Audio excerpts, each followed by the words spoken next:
За дөнгөж сая сошиалоор нэг зүйл үзлээ. Үнэхээр баярлж байна. Баярлж байна. За тэгээд яагаад баярлж байгаа гэх юм бол миний бас олон жилийн туршид ярьж байгаа зүйл бүгд ярьдаг асуудлаа тулгамдж байгаа асуудлаа бүгд ярьдаг болох юм бол болохгүй байгаа зүйлийг бүгд ярьдаг байх юм бол тэнцэн байгаа бүх зүйл засагдана. Ёс зүйн хүмүүс тэнд байхгүй болно. Ёс зүйн хүмүүс одоо тухайн газар болон байхгүй болно. Ингээд бид нар нийгэм цэвэрших хэрэгтэй байхгүй юу? Яг энтэй адилхан хүчний байгууллагууд дундаас шүгэл хүлээж эхэлж байна. Булган аймгийн цагдаагийн газар одоо албаагч байгаа цалин хууль бусаар нь үнэлтгүйгээр дарамтлаг болж байна. Үнэн байж магадгүй, худлаа байж магадгүй. Гэхдээ хүчний байгууллагаас ингэж дуурж байгаа нь 30 жилийн түүхэнд бараг цор ганц анхных шүү. Тэгэхээр энэ бол дөнгөж эхлэл баг. Өчнөө зөндөө олон залуучууд яриараа. Хүчний байгууллагын залуучууд болж бүтэхгүй байгаа зүйлүүдээ.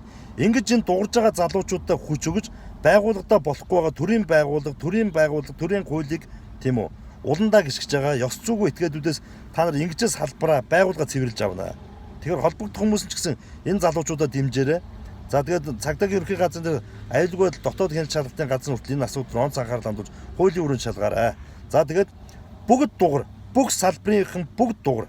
Ингэж та нар салбараа цэвэрлж авна, бид нар нийгмээ цэвэрлж авна. За юм байна. Баяртай сайхан байна шүү.